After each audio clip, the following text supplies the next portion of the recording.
Hermes and Louis Vuitton are made in China and luxury fashion is dying? Yes or no? Let's talk about it. That is just my opinion and I'm a random person on the internet, so don't come for me. Hello, my wonderful people of YouTube. Welcome to my channel. My name is Angie and I am a fashion lover. So if you love fashion too, don't forget to subscribe so we can build our little and fun fashion-holic family over here. Okay, here's a video I never thought I would need to make, but here we are in 2025 talking about luxury fashion, Chinese manufacturers, and feeling sorry for the people that are buying luxury bags for 20,000 euros or dollars or whatever your currency might be, when in reality they cost like 100. Let me start breaking things down a bit. So first of all, for the ones that you don't know, or your TikTok FYP is in a different dimension, there are quite a few videos from Chinese manufacturers that have been gone viral and people are going mental with them, which basically it started with them breaking down how much an Hermes Birkin might cost. Let's say if we take into consideration like its individual piece, for example, the most expensive piece of leather, the most expensive stitching, the most expensive hardware pieces, and so on and so forth. And I believe it costed around either 500 or 800, which, you know, in reality, if you go to a boutique or if you don't play the Hermes game and all that, and you go to a reseller, you're going to pay at least 10,000 euros or dollars for an Hermes bag right now. Now, obviously, this can be true in terms of, yes, a piece of simple leather that is used in an Hermes bag doesn't in any world cost 10,000 euros. Yes, that makes total sense. But at the same time, not every manufacturer and not everything you see online is true. We really need to start taking things we see online with a grain of salt. Because first of all, these are not actually luxury goods. These are fake replicas, which is illegal, first of all, to buy in the European Union for sure. I'm not sure about the States and how things work. I'm pretty sure that they do have some legal aspects that apply there as well. But in the European Union, it's illegal to buy fake goods. So buying something from China that has the Hermes logo and looks like an exact replica of a Birkin or a Kelly or a Dior saddlebag or anything, you know, from the little yellow app we all know, and after TikTok appeared in this world during COVID, people went crazy about the little yellow app and they kept buying things from there. Yeah, that's illegal. If you go to France with a fake bag, they actually have the authority to stop you, police, to stop you and give you a fine and examine to make sure your bag is authentic. If it's not authentic, they can actually give you a fine for it. So, do they actually apply this law? I don't know. I don't live in France. However, it does exist. So let's start a bit from the beginning. Since I mentioned a bit the legal aspect and that it's illegal to actually, it's different to buy, for example, the Walmart Birkin that went viral because it is the same shape, but at the same time, it doesn't have a logo, it doesn't have anything related to the brand that produces the actual Birkin, which is Hermes. So it's different to do that for you to see if you actually like this bag, because yes, it's an expensive thing. So if you want to invest on something like that and you want to first see if it's convenient for you, if it makes sense to have it in your wardrobe, it's different to give $80 to buy something that has the same shape but it doesn't have the logo, you know, on a plastic piece of leather imitation. So, starting off with the legal part. First of all, I really don't understand, because I saw the comments from people and people being like, yeah, finally the whole like scam thing is getting into the surface and people are starting talking about it and all of that. I really don't understand how someone can think that a manufacturer, no matter where they're located in the world, okay, a manufacturer can just film a TikTok video and reveal how a bag is made, how much it costs to be made, where it is made, under which circumstances it is made, and all of those details without the approval of a brand. Like, if you, let's forget fashion for a moment. If you have worked for any corporation, any big corporate company or even small company, anything, you always sign an NDA. An NDA is a non-disclosure agreement, which means that you cannot reveal things within the company, things that are happening in the manufacturer side of things, and in general, internal operations, internal processes, and all of these goodies. And not just reveal while you're working there. Most NDAs actually have a time limit. Like, for example, if you leave the company or if you get fired, you're not allowed to talk about things that happen within the company and processes. And again, all of these things for like 3 to 10 years or something like that. So it always depends on how strict each company is, but that's almost always the case. You always, even as an employee, have to sign an NDA. So what makes people think that like a distributor of leather that is in Taiwan or in China or wherever and sends the leathers to Hermes? Because yeah, obviously, especially for exotic bags that are made from python leather or from croc leather, yeah, it's not a crocodile that lives in France. I think we can all understand that. So what makes people think that these companies that have signed contracts with Hermes, with LVMH, which is LVMH is the biggest company and the richest people in the world right now, there is no way someone can just reveal what they're doing behind the scenes without having to deal with a lot of legal, like the downfall afterwards. So first of all, we have that. We have the NDAs. Like, there's absolutely no way, it's impossible. You're going to have to pay the biggest fines. It's not even worth it to reveal secrets from brands like this, from huge brands. We are talking about household names that set the game and know how to play the fashion game, and they're the first that actually created the fashion game for centuries now. We're not talking about brands that came out like 2 or 3 years ago. We're talking about household names that are top of the top tier when it comes to luxury fashion. Obviously, white labeling does exist. Now, for the ones that you don't know, white labeling is basically, there is, let's say, a factory. They produce different types of goods, let's say sunglasses, let's say jewelry, or whatever the case might be. And then each brand makes an agreement with them and they just stamp their logo on it. And they don't actually manufacture in-house. They have someone else build things for them, they attach their logo and sell them to the world. This is different, and this you will see in the products that actually say made in China. Like, for example, if I'm not mistaken, Loewe has this for their phone cases. And yeah, in general, like phone cases, sunglasses are usually made by Luxottica, which is a totally different brand, because they're not eyewear brands. And the same might happen with a few watches and stuff like that. That's why you can also see, even on your iPhones, you can see that they're made in China or in India, but they're assembled in California. Or they're designed in California and made in China or India. It's illegal to also have like a different country from where your product is made or assembled. And if you do a little research on that, you will see that Burberry had a lot of issues because they tried to actually have their products saying that they're made in England when in reality they were made somewhere else. So basically you get the idea. Like, there are a lot of illegal aspects that we're not talking about a simple fine. We're not talking about someone, charging you 100 euros fine and you're out of here, you're all good, you're paying it. And no, we're talking about lawsuits, we're talking about most probably millions of dollars and euros in fines. And believe me, no manufacturer would risk to lose such a huge client like Hermes and LVMH just to gain a few clients around the world because of a TikTok trend. Because at the end of the day, it is a TikTok trend, and yes, luxury fashion is changing based on the market, but everything is changing based on the market and based on consumerism and based on how people react when they're buying, even from Zara. So they're not going to care much.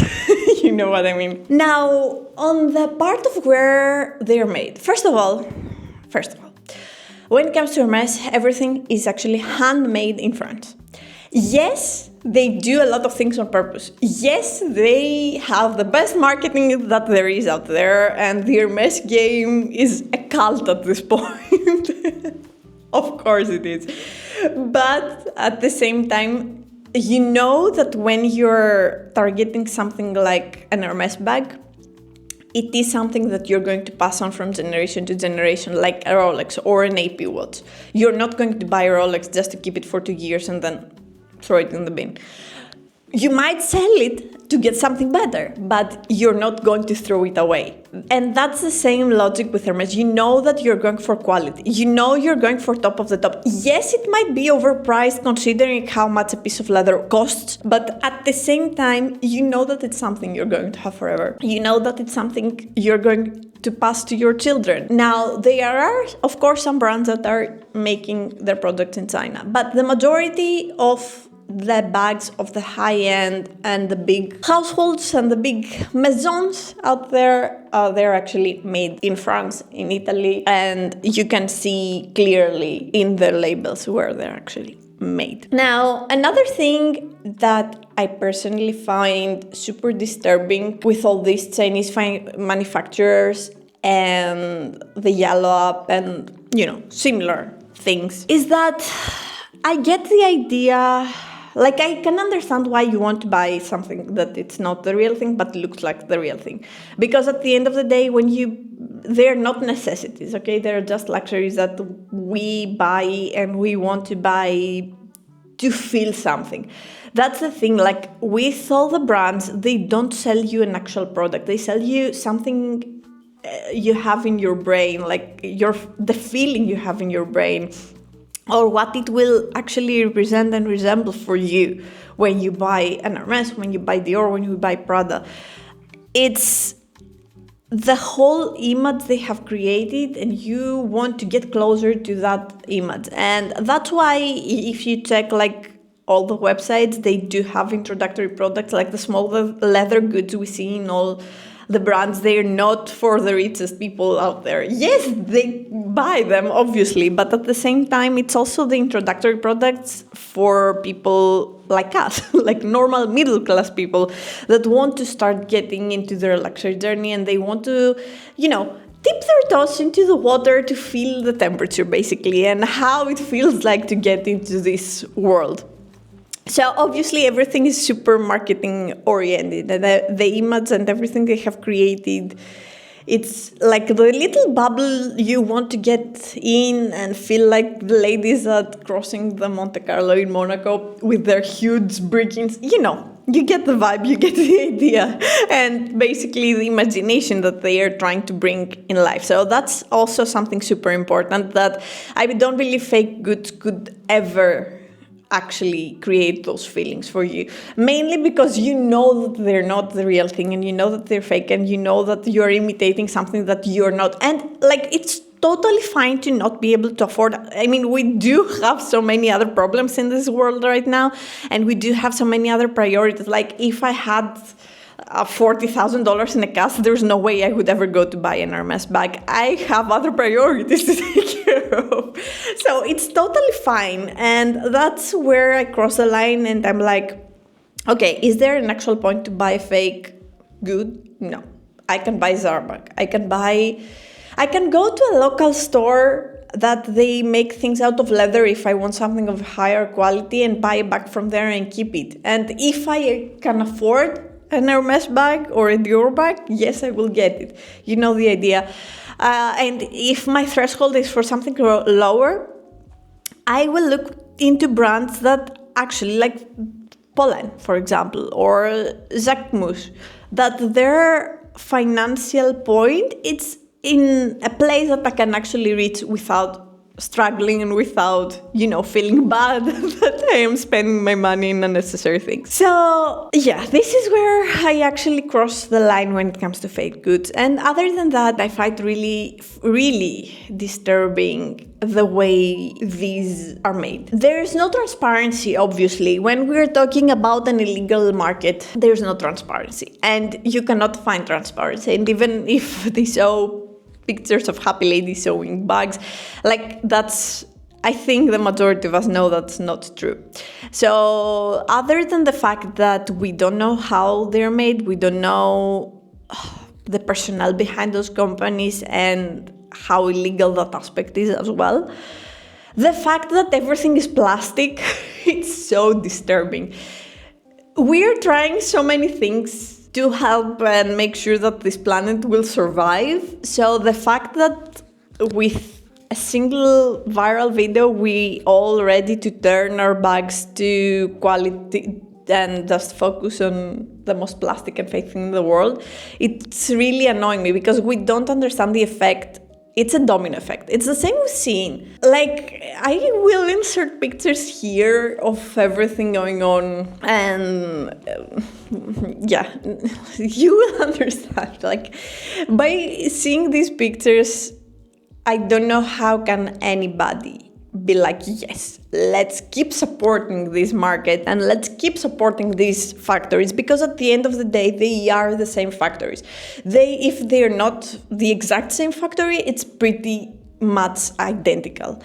And yes, on the one hand, I understand that vegan leather exists for a reason, and the reasoning behind it is actually very good and it has a nice thought process, but at the same time and at the end of the day, it is a piece of plastic and we're producing more and more plastic that it's only harmful for us and for our planet. And obviously, I'm not saying that the solution is to, keep torturing animals to make bags, by no means, but you can buy secondhand. You can buy one leather bag instead of 30 plastic bags and pass it on through generations, because they will actually last. But vegan leather and plastic basically won't last as much and it will end up in a bin. So this is super disturbing. I prefer to have like 2 leather bags from a local boutique rather than keep buying and supporting something that is super harmful for a lot of reasons. There are a lot of things that we know and we don't know of what's going on behind the scenes of all these factories, including fast fashion brands. I'm not excluding those. I'm not just focusing on the Chinese manufacturers. It's a whole thing and it's a huge conversation that I don't think it actually has a conclusion. It's the world we live in. Now, one more thing I would like to add to this whole extravaganza of viral videos from Chinese manufacturers is that the shift in luxury fashion and the shift in fashion in general is also part of the problem. Because when you are focusing so much on minimal designs, and when you're focusing so much on quiet luxury that has been in trend and all old money and all of this situation that has been super viral and super trendy the past years, you create designs that are super, super easy to be copied. Yes, obviously you can see the Baroque style of Versace silk shirts being copied too. But the thing is, you can tell from a mile away that it's not real Versace. It's super, super, super, super easy to identify something so significant because the whole vibe of Versace is a vibe. Do you remember back in the day when Gucci was still following its identity as a brand and still had all these flowers and the prints and all the extravaganza going on with their clothes, their ready-to-wear, their bags, everything? It was so easy to identify the real from the fake. But when you're making something super simple, it's so easy to be copied and it's so easy to make it look like the real thing. So this is part of the problem as well. Obviously, it goes with the trends, it goes with the vibes, it goes with the years, and fashion always makes circles, same as history. So I'm sure that after some point we're going to see the whole Baroque vibe of Versace and Gucci return. I hope so, especially now that we have all these changes in the luxury world with all this movement around with the creative directors and Versace being sold to Prada. I hope this is not going to be painful, but that's a different topic that I'm not going to go in today. Yeah, it pained me. It pained me to see Versace being sold to Prada. Anyway, let's hope for the best there. But yeah, other than that, I do believe that at some point this will shift and we're going to go a bit away, like the same way with the clean girls and the mob wives and all of that. I do believe that we're going to go away from old money and the super minimal and no logo fashion. Because let me tell you something, I do love a logo. I don't know if people find it tacky. I don't care. I do love a logo. And that's the whole point at the end of the day, okay? I'm not buying a Gucci bag to say that I'm old money. I'm not old money. I want the logo to be there. I'm sorry if I disappoint people. But yeah, this is also, I believe, part of the problem, that we don't see personality and unique pieces. And that's why we see such a shift when it comes to personalization, which is a good thing. But yeah, at the same time, at the end of the day, when it comes to fake goods and Chinese manufacturers and everything behind the scenes and in the fake market things, you cannot really personalize because, they just copy and paste what they see. Anyway, I think that sums everything up. And again, personally, I would advise you to avoid fake goods because, as I said at some point in the video, it's illegal, and mainly for ethical reasons.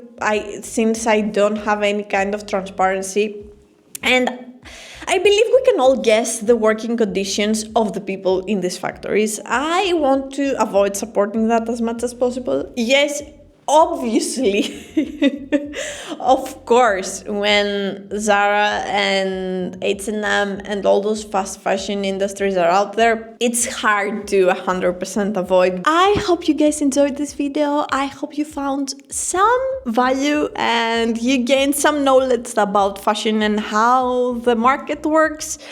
Feel free to also share your opinion below in the comments. I would love to see how people view this matter, especially now that it's super viral, and I believe it will continue to be super viral, so let's see. But yeah, thank you guys for watching. Don't forget to like, subscribe, share this video with your friends. Find me on social. I will have all the links down below, and I will see you on the next one. Bye bye.